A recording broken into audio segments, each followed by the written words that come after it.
Bonjour à tous et bienvenue dans cette nouvelle vidéo qui va parler des méthodes de factorisation. Alors aujourd'hui, le but, ça va être en fait de convertir des termes en produits de facteurs. Donc ça, ce sera notamment utile pour la résolution d'équations ou encore pour des tableaux de signes avec les inéquations. Donc ce qu'on va faire, c'est qu'on va d'abord parler de la mise en évidence, puis de la manière dont s'utilisent les identités remarquables, puis on va parler de la méthode des groupements, puis finalement de la décomposition du trinôme du second degré. Alors commençons tout de suite avec la mise en évidence. Alors ici, le but, ça va être de retrouver en quelque sorte des éléments qui peuvent être à peu près communs dans chaque terme.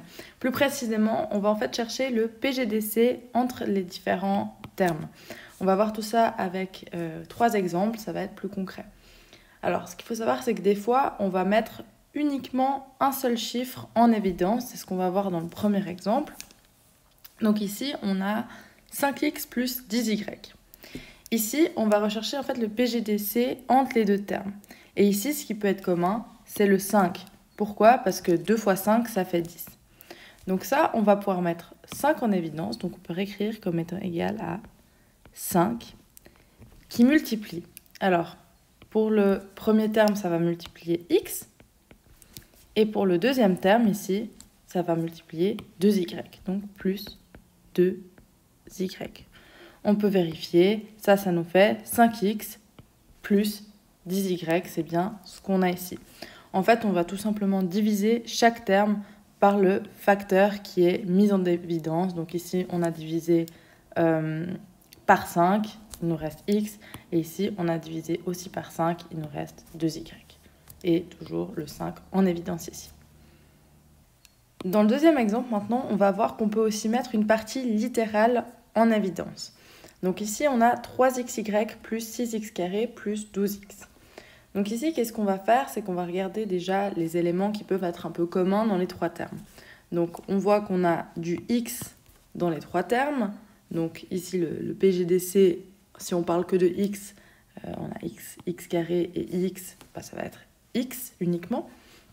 Mais on a aussi 3, 6, 12, et là on voit qu'il y a quelque chose avec la divisibilité par 3. Et ici, le PGDC entre 3, 6 et 12, ça va être 3. Donc notre facteur qu'on va pouvoir mettre en évidence, ça va être 3x.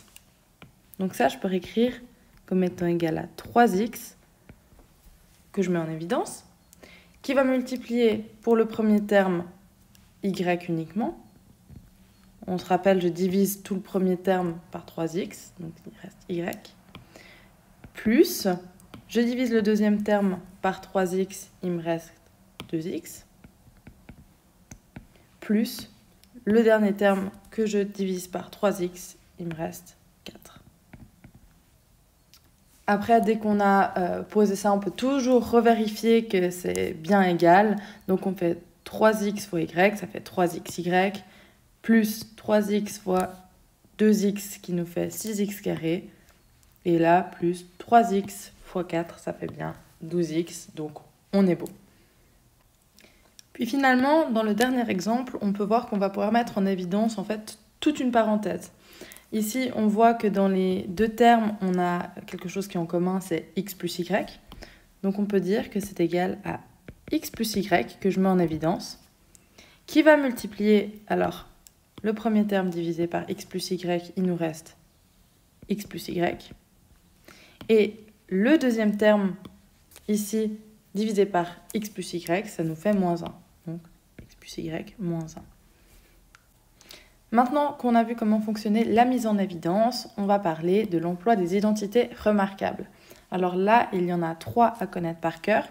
La première, c'est le a plus b, le tout au carré. Ça, c'est égal à a carré plus 2ab plus b carré.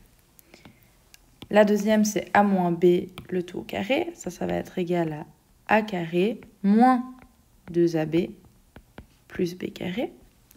Et puis finalement, a carré moins b carré, qui est égal à a plus b fois a moins b. Donc, quand on veut passer de ça à cette forme-là, on va dire qu'on va développer Par contre, quand on veut passer de cette forme-là à cette forme-là, on va dire qu'on va factoriser. Donc, on va prendre un petit exemple pour illustrer tout ça avec 4a carré moins 1. Donc ici, si on a envie de factoriser tout ça, il faut qu'on trouve déjà dans quel cas on se trouve. Et puis ici, on va voir assez rapidement qu'on se trouve dans le troisième cas avec quelque chose du type a carré moins b carré, avec notre a carré qui est ici, et puis moins b carré ici, avec b qui vaut la racine de 1, donc 1. Donc on est bien dans le troisième cas. Donc le troisième cas, qu'est-ce qu'il nous dit? C'est qu'on peut factoriser de la sorte. Donc c'est ce qu'on va faire. Ça, on peut dire que c'est égal à a plus b, a qui vaut ici tout simplement a, plus b qui vaut la racine de 1, donc 1, qui multiplie a moins b, donc cette fois-ci moins 1. Maintenant, ici, ce qu'on se rend compte, c'est qu'il y a un petit problème. Il y a encore un 4 qui est ici devant, qu'on n'avait pas ici. Donc ici, l'astuce, ça va être de prendre la racine carrée de 4 et de le mettre avant le a dans les deux parenthèses. Donc ici, la racine carrée de 4, ça va être 2. Donc on rajoute encore un 2 devant. On peut maintenant vérifier si ça joue. 2a fois 2a, ça nous fait 4a carré. Ensuite, plus 2a fois moins 1, ça fait moins 2a. Plus 1 fois 2a, ça fait plus 2a. Donc moins 2a plus 2a, ça s'annule. Plus 1 fois moins 1, moins 1. Donc c'est bien correct. On a réussi à factoriser. Maintenant, je vais parler de la méthode des groupements. À quoi ça sert? En fait, ça va permettre de factoriser en faisant une double mise en évidence. Donc, ce n'est pas toujours évident de voir comment on peut grouper les termes, mais on va voir avec un petit exemple comment on fait.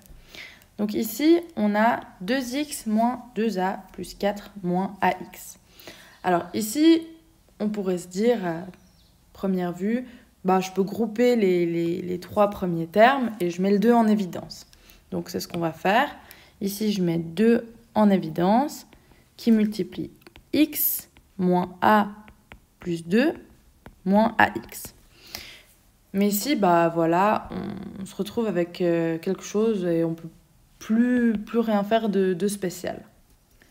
Donc ça, je vais effacer parce qu'on voit que ça nous mène nulle part. Mais maintenant, je vais réorganiser juste les termes ici. Imaginons, je dis que ça, c'est égal à 2x moins ax moins 2a plus 4. Là, j'ai rien changé du tout, j'ai juste changé la disposition des termes. Maintenant, je vais dire que je vais mettre x en évidence ici. Et puis ici, je vais mettre le 2 en évidence pour cette partie-là. Donc, c'est ce que je vais faire. Ça, je peux dire que c'est égal à x qui multiplie 2 moins a. Donc ça, j'ai fait la première partie. Et puis maintenant, je vais faire la deuxième partie ici, plus 2 que je mets en évidence. Donc là, pour le 4 ici, je multiplie encore par 2. Et puis pour le moins 2a, je multiplie par, je rajoute moins a. Donc ici, j'ai réussi à factoriser cette partie-là en mettant 2 en évidence. Donc 2 fois 2, ça fait 4. 2 fois moins a, ça fait moins 2a. Et là, maintenant, où la magie opère, c'est qu'on se rend compte que dans les deux termes ici et ici, on a 2 moins a qui revient. Donc ça veut dire qu'après une première mise en évidence, je peux refaire une deuxième mise en évidence en divisant chaque terme par 2 moins a. Donc c'est ce que je vais faire. Je vais mettre que ça, c'est égal à 2 moins a, que je mets en évidence. Et je multiplie ici par x et plus 2 ici. Et là, on a réussi à factoriser. Donc voilà ce qu'il en est pour la méthode des groupements. Et puis pour finir, on va parler de la décomposition du trinôme du second degré. Alors ici, je vais juste vous montrer la méthode à l'aide d'un exemple, ce sera beaucoup plus clair. Donc ici, imaginons qu'on a envie de décomposer 2x carré plus 7x plus 6. Donc ici, le but, ça va être en fait de trouver deux nombres dont la somme vaut 7 qui représente ce chiffre-là, et dont le produit vaut 2 fois 6, donc 12.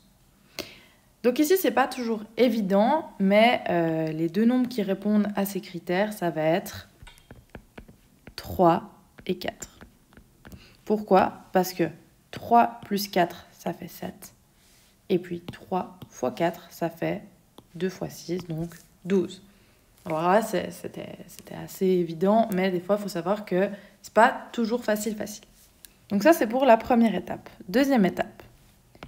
Ici, ce qu'on va faire, c'est qu'on va remplacer le 7x qui est ici par 3x plus 4y.